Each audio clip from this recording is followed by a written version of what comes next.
सब छोड़ देगा। जब असली चीज जिंदगी में आती है ना, तो बाकी सब झड़ जाती हैं, छूटती भी नहीं है। क्या होता है? झड़ जाती हैं। जैसे कि तुम नदी से गीले निकलो और बहुत सारी रेत तुम्हारे पजामे में चिपक गई हो, और थोड़ी देर में पजामा सूख गया, तो रेत अपने आप झड़ जाती है, तुम्हें पता भी नहीं चलेगा। तुम चल रहे हो, रेत झड़ती जा रही है। आधा घंटा चल लिए, उतने में रेत अपने आप झड़ गई, तुम्हें साफ भी नहीं करनी पड़ी। असली के साथ रहे आओ, नकली से लड़ने की भी जरूरत नहीं पड़ेगी, वो झड़ जाएगा, तुम्हें पता भी नहीं चलेगा जीवन से कहां चला गया। उसका ख्याल आना बंद हो जाएगा। जिनकी जिंदगी में मोहब्बत आ जाती है, यकीन मानो उनका पीना अपने आप छूट जाता है, उन्हें पता ही नहीं चलता कहां चला गया। और जिनकी जिंदगी से प्रेम चला जाता है, तुम गौर करोगे, वो तुरंत शराब की ओर भागते हैं। अधिकांश नशेड़ी वही होते हैं जो कहते हैं हम तो गम गलत करने आए हैं।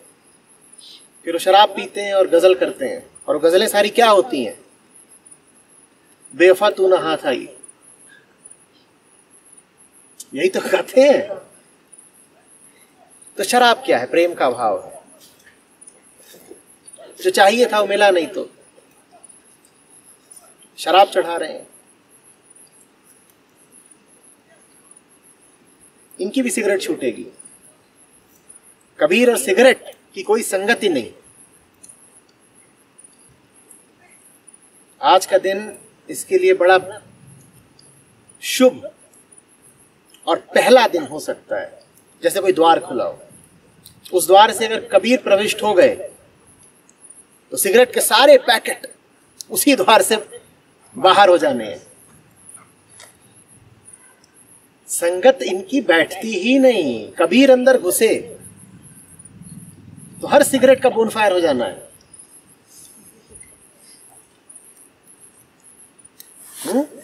और अगर तुम ये कोशिश करोगे कि जीवन रूखा सूखा रहा है, उसमें जरा सच्चाई जरा अध्यात्म ना हो, फिर भी तुम्हारे नशे छूट जाएं, तो तुम चले जाओ रिहैब में, चले जाओ डिटॉक्स एजेंट्स अपना लो। क्विटिंग के तो जानते हो ना, क्विटिंग कितनी बड़ी इंडस्ट्री है। नशा मुक्ति बहुत बड़ा उद्योग है। पता नहीं कितने तरीके के पाउडर आते हैं कि उनको चबाओ, गम्स आती हैं, इनको चबाओ तो तुम्हारा नशा छूट जाएगा। शहर शहर में रिहैब्स होते हैं और उनमें जगह नहीं मिलती, उनमें भी नंबर लगाना पड़ता है। इतने नशेड़ी हैं जो, और बहुत पैसा लेते हैं। वो 3 महीने रखेंगे, उसका बहुत पैसा लेंगे। वो सब असफल हो जाता है। आदमी एक बार रिहैब में रहता है, दोबारा आता है। क्यों दोबारा आता है? कबीर मिले नहीं ना। नशे से तो कबीर ही छुड़ाएंगे, रिहैब नहीं छुड़ा पाएगा। या तुम दमन कर दोगे, तुम अपने आप को कसम इत्यादि दोगे, तुम अपने आप को दंड दोगे, या कि कोई तुम्हारे ऊपर डंडा लेके खड़ा रहेगा कि अगर पीते पाए गए तो थुरे जाओगे। तो इस तरीके के तुम्हें नाहक काम करने पड़ेंगे।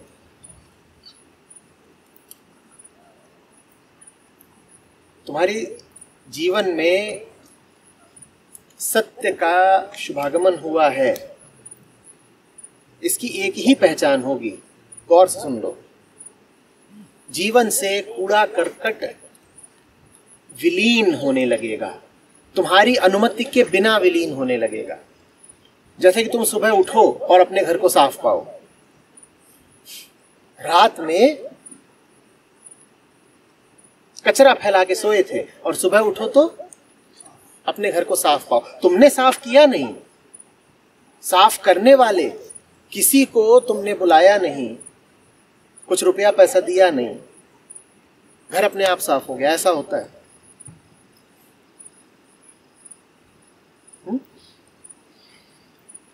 घाव को खरोचने से और उसके चित्र लेने से और उसके बारे में रोने से घाव नहीं ठीक होता। दवाई ले लो, सुबह उठोगे तो पाओगे घाव सूखा सूखा सा है। दवाई अंदर जानी चाहिए, प्रवेश होना चाहिए, द्वार मिलना चाहिए, घाव अपने आप सूख जाता है। नकली से लड़ो मत, असली को आमंत्रित करो। ये बात समझ में आ रही है? नकली से ध्यान बिल्कुल हटा दो।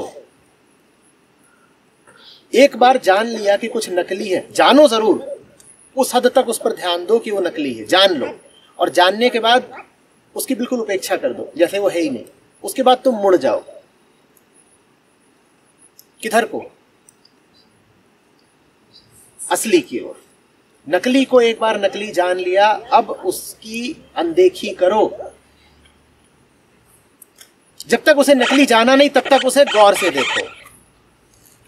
जब तक पता ही नहीं चला कि वो नकली है तब तक तो उसे गौर से देखो। और जहां साफ हो जाए कि ये तो नकली है, तहां क्या करना है? अच्छा भाई, ठीक ठीक ठीक, पहचान गए, मैं जानता हूं तुझे, मैं जानता हूं तुझे। एक बार दिख गया कि ये तो वही है, उसको बोलो मैं जानता हूं तुझे, और मुड़ जाओ। अब उसका विचार समर्थन योग्य नहीं है। अब तो तुम जाओ। कहीं कबीर बैठे हो, कहीं अष्टावक्र बैठे हो, गुरुजनों के पास चले जाओ, वहां काम बनेगा।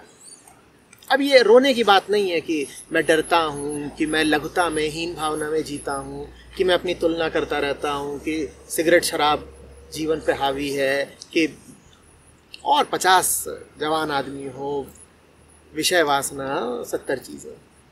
उनका रोना क्या रो रहे हो? शुरुआत ही इससे करी हमने आज की वो तो हम सब अपने साथ लेके पैदा होते हैं।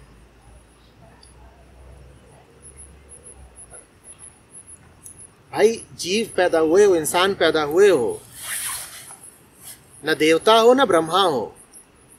और इंसान पैदा होने का मतलब ही यही होता है कि पैदा होगे और पहली चीज करोगे मूत्र त्याग और चिल्लाना।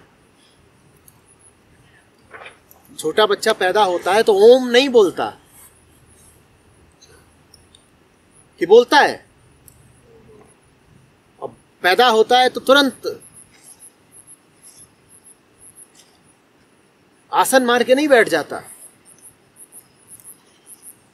कि योग बहुत आवश्यक है। तो पैदा होते ही मल मूत्र, चीखना चिल्लाना और दूध की मांग। कहां मां है? मांस कहां है मां का?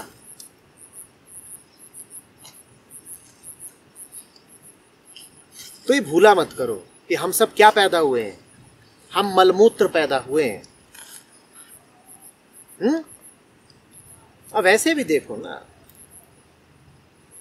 ये कोई संयोग मात्र थोड़े ही है कि पिता और माता के जिन अंगों से मूत्र इत्यादि का त्याग होता है, वहीं से हम भी आते हैं।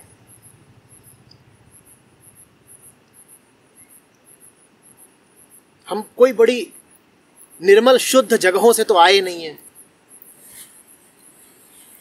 कोई ऐसा है जो कमल की पखुड़ी पे एक दिन पाया गया था? हाँ? कि नहीं साहब, इनको आप मलमूत्र वाला मत बोल दीजिएगा, ये तो अवतरित हुए थे कमल दल पर। गंधाता हुआ ही पैदा होता है जीव। आप में से किसी ने अगर नवजात का जन्म देखा हो तो जानता है मैं क्या बोल रहा हूं। गंध ही गंध फैली होती है, मल ही मल। और मां की वेदना मृत्यु तुल्य होती है, प्रसव वेदना। वो भी चीख रही है, चिल्ला रही है, हाथ पांव पटक रही है, जैसे हिंसा हो रही है। मां का शरीर करीब करीब चीर फाड़ के बच्चा बाहर आ रहा है। अपनी हकीकत भूला मत करो। हम सब कोई बड़े पुण्यात्मा नहीं है। इसीलिए बताने वाले बोल गए हैं कि तुमने कुछ कर्म करे होंगे, इसीलिए जन्म लेना पड़ा है। इंसान जन्म लेता ही है पूर्व के कर्म फल भोगने के लिए।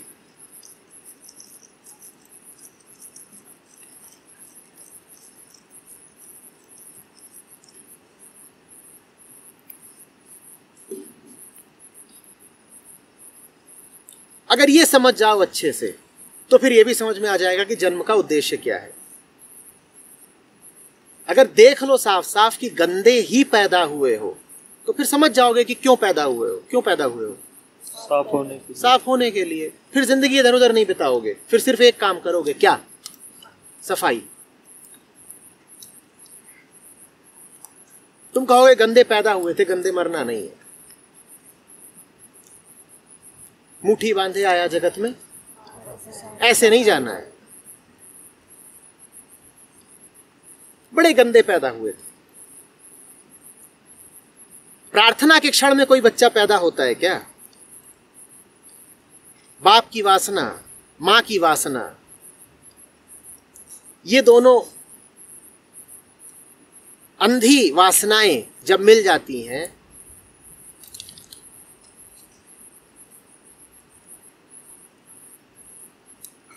तो हमारा निर्माण होता है। या ऐसा होता है कि माता पिता आमने सामने बैठे हैं और प्रार्थनाएं कर रहे हैं और अचानक हम टपक पड़े कि नहा धो के सुबह सुबह ब्रह्म मुहूर्त में एक पुरुष और एक स्त्री बैठे और दोनों ने उपनिषदों के सूत्र गाने शुरू किए और उन सूत्रों के फलस्वरूप एक तेजस्वी बालक अचानक अवतरित हो गया। ऐसा होता है क्या? हमारी यात्रा की शुरुआत ही कहां से होती है? उद्दाम वासना से।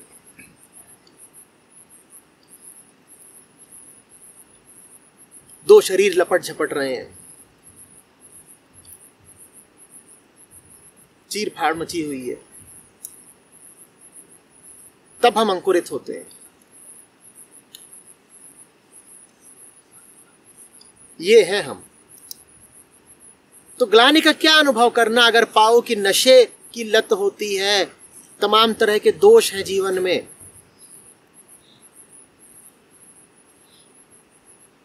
प्रथम दोष तो यही था कि मनुष्य योनि धारण की, पैदा हुए।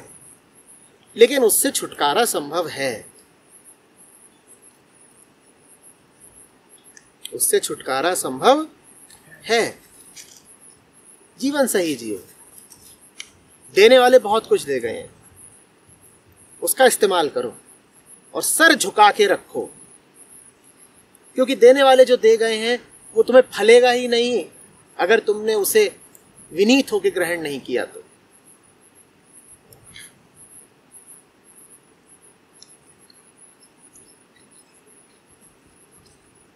बहसबाजी से बाज आओ। जब लगे कि ये क्या बात है तो तुम्हारा पहला विचार ये होना चाहिए कि जरूर मेरी समझ में ही कोई गलती है। कबीर तो कुछ गलत बोलेंगे नहीं। 10 बार अपनी तरफ देखो।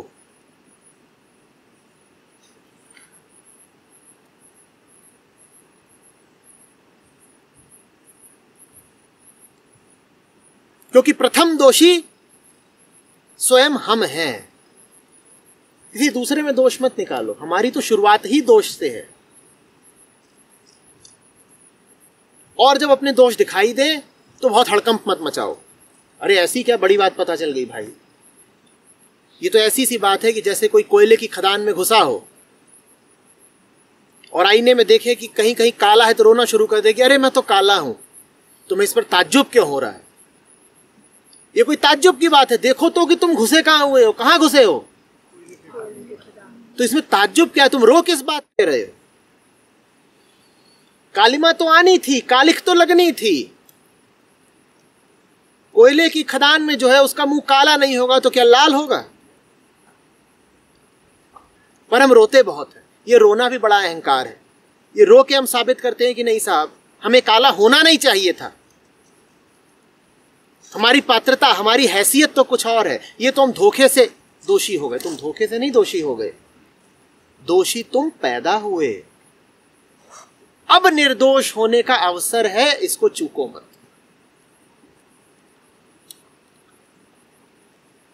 अब निर्दोष होने का अवसर है, इसको चूको मत। कल रात यहां कुत्ते लड़ते थे, उन्हें किसी ने सिखाया थोड़ी लड़ना, पर देखो जैसे आदमी लड़ता है वैसे ही रोटी के लिए खूब लड़े। आज वहां सामने मोरनियों के पीछे मोर भगते थे, उन्हें किसी ने सिखाया थोड़ी भगना, पर देखो वासना सवार है, थोड़ी देर में लड़ भी लेंगे आपस में। कुत्ते रोटी के लिए लड़ रहे हैं, मोर मोरनी के लिए लड़ रहे हैं। हम ऐसे ही पैदा होते हैं, पर इससे मुक्ति संभव है।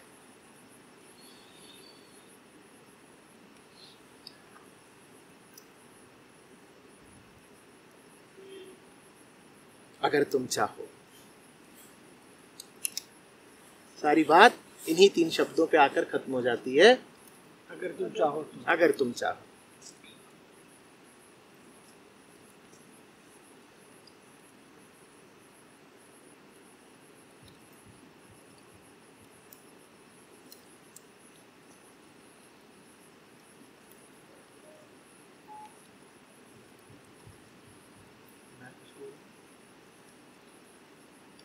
ये या बिलीव, मुझे अंतर अभी तक पता नहीं है दोनों में क्या होता है, पर मुझे किसी भी चीज़ में फेथ नहीं है, खुद में भी फेथ नहीं है। पूरी दुनिया में से कोई भी ऐसी चीज़ मुझे मिलती नहीं जिसमें मैं यकीन कर सकूं। फेथ वो चीज होती है जिसे आदमी बहुत जोर दे के बोल सके। अगर आप जोर दे करके कुछ भी बोल सकते हो तो आप फेथफुल हो। देखो हमारे भाई ने वे भी जोर दे के क्या बोला कि मैं फेथलेस हूं। आप जोर दे के अगर ये भी बोल पा रहे हो कि आप फेथलेस हो तो आपकी फेथ तो है ही। जिस बात को आप पूर्ण निश्चय के साथ बोल पाओ उसी में तो आपकी श्रद्धा है। और आपने अभी अभी पूर्ण निश्चय के साथ क्या बोला?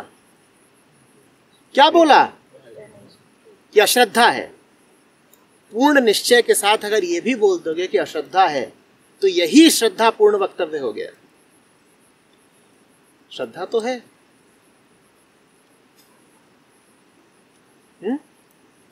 है, बस उसका रुख जरा बहका हुआ है।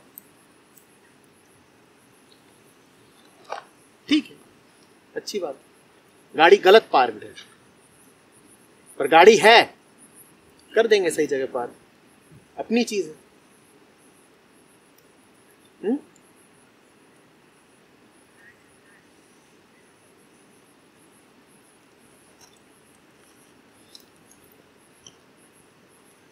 कुछ बातें अनुज असंभव होती हैं।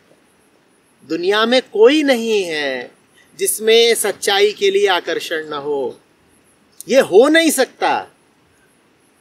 तुम आत्मा थोड़ी बदल डालोगे भाई। दुनिया में कौन है जो चाहता है कि उससे झूठ बोला जाए? सच सबको पसंद होता है ना। और ये छोटी सी बात क्या सिद्ध करती है? सत्य स्वभाव है। कई मौकों पर तुम सच से डरते हो, लेकिन फिर भी झूठ के साथ कभी एकात्म तो नहीं हो पाते। मिले हो दुनिया में किसी से जो चाहता है कि उसे कैद में रखा जाए? आदमी क्या, पेड़ भी नहीं चाहते। तुम किसी छोटे से पौधे पर बाड़ लगा दो, मान लो लोहे की, और फिर उसका जब तना फैलता है तो तुमने देखा है वो उस लोहे के साथ क्या करता है? वो संघर्ष करता है। कई बार तो उस लोहे को तोड़ देगा, और अगर लोहा टूटा नहीं तो लोहे के छिद्रों के बीच में से तना बाहर आएगा, लोहे को जैसे खा गया हो। ये मुक्ति की आकांक्षा है पेड़ की। तुम किसी जानवर को कैद करके देखो क्या होता है, इससे क्या सिद्ध होता है? हाँ, मुक्ति स्वभाव है। कुत्ते को भी दूर से पुचकार देते हो, देखे कैसे तुरंत पूंछ हिलाता चला आता है। और उसी कुत्ते को डपट दो तो देखो उसका मुंह कैसा गिर सा जाता है। इससे क्या सिद्ध होता है? प्रेम स्वभाव है। दुनिया में कोई नहीं जो घृणा पसंद करता हो। किसी से मिले हो जो चाहता है कि सब उससे नफरत करें? कुछ बातें तुम बदल नहीं पाओगे।